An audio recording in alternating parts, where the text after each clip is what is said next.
Hello, and welcome back to Blue Collar Watches. Yes, that is a Timex in front of me. I have been wanting to get this particular type of Timex for quite a few years. This is a Timex automatic. I've been wanting to get a Timex automatic for about 3 years, but I refuse to pay $180 for a Timex with a Miyota 8215 in it. This is the Timex Harborside automatic. I haven't even peeled the plastic or anything off it yet. The primary reason why I opted to go with this particular Timex, in my opinion, has finally got it right. This is a Timex with an NH35 in it. I tried to do some research on this watch before purchasing it, and I couldn't find any reviews, period, on this. I don't know if I wouldn't say that it's rare. It's just hasn't really been known out there. But a Timex with an NH35. There's a shot of a hang tag that comes on there. So, of course, like most manufacturers nowadays, they're being made in China, Malaysia. I believe the listing on Amazon said that this was Philippines. But get this is the primary reason why I always get on and I look to see what Timex automatics are going for. And like I said, I refuse to pay $180 for one. This is $101 on Amazon right now. Quite affordable, and it finally allowed me to get a Timex automatic. Again, this is the Timex Harborside, TW2V7200VQ. Pepsi bezel, has a Cyclops. Mineral glass, no acrylic on this watch. That's another thing I dislike about some of the other Timex automatics is they come with an acrylic crystal, and it's not sapphire, but I can live with mineral glass.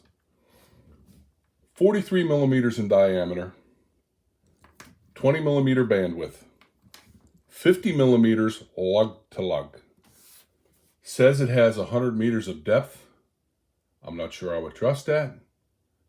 No screw-down crown on this. It does have the trusty NH35 in it. The band is not so great. Let's see if we can get in a little closer on this movement. Has Timex on the rotor, and it is an NH35, which I look from time to time because I've been wanting to get a Timex automatic. It's just a thing. I grew up with Timex watches, and I've been wanting to get a Timex automatic for quite a long time. But again, like I said, I refuse to pay $190 for a Timex with a Miyota 8215 in it. When I saw this, and it was only $101, I thought that was extremely affordable. I grew up with Timex watches. They're solid performers, and you can't go wrong with the NH35. Good movement. Have no clue how this Lume is going to look, but I'm going to go ahead and throw a Lume shot in there. But I do want to point out on the band, it is rather cheap pressed glass on there. I kind of suspect that these are rolled links. Kind of feels that way. There's only one minute micro adjustment on this band.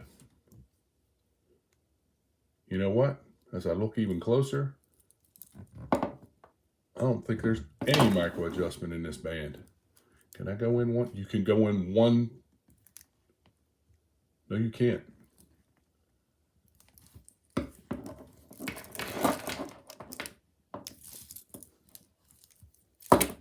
Just have a sliding. Okay, so looking into that class, there is no micro adjustment. Luckily, like on the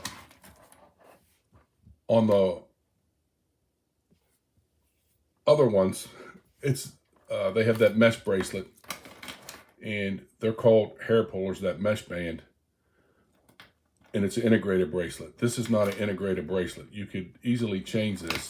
I'm hoping when I size this, it works out, because no micro adjustment. Okay, big slip. You made a big improvement by putting an NH35 in there, Timex. You could have done a little bit better on this band.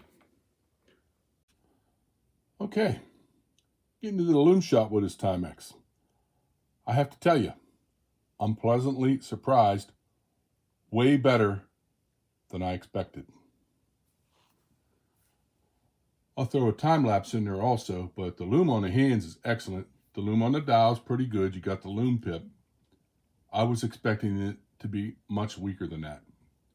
I'm going to throw a quick time lapse in here and see how long it lasts. It doesn't advertise it as C3 or anything like that. It just says luminescent. And generally when they say luminescent, it's not that good.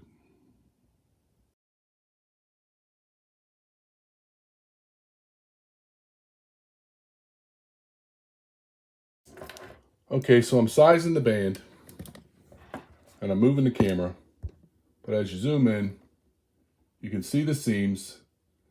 These are rolled links. As long as I get a good sizing out of this, I'll keep this band on here, but it's not the highest quality of band.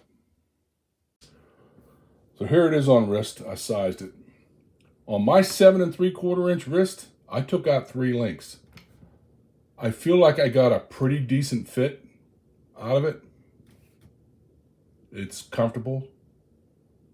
If it had a micro adjustment, I probably would go out 1 if it was a minute micro adjustment. And as you can see from the Lume shot, the Lume is not anything to brag about on this watch. It does look slightly better in person than it does on camera. The hands sustain for a bit. The dial, not so great. This does have a unidirectional bezel.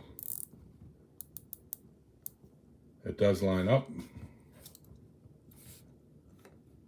I fulfilled, checked off one of the boxes in my collecting, and that I wanted a Timex automatic.